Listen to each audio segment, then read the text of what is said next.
Sir నేను చెప్తాను sir. అలాగే సార్.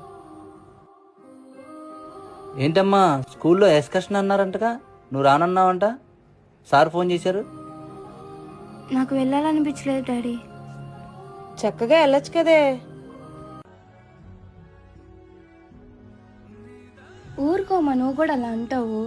ఇప్పుడు నేను ట్రిప్కి వెళ్ళాలంటే 1000 రూపీస్ అయింది. నాన్న 2 రోజులు కష్టపడితే గానీ ఆ డబ్బులు రావమ్మా మనకి. నా 2 గంటల ఎంజాయ్మెంట్ కోసం ఆ డబ్బుల్ని వృధా చేయడం నాకు ఇష్టం లేదమ్మా. తనకంటూ ఒక జీవితం ఉందని మర్చిపోయి మన కోసం కష్టపడుతున్నాడమ్మా నాన్న. మనమే అర్థం చేసుకోకపోతే ఎలా అమ్మా? మదిలో ఎంతో దిగులే ఉన్నా నవ్వుతూ నన్నే పెంచా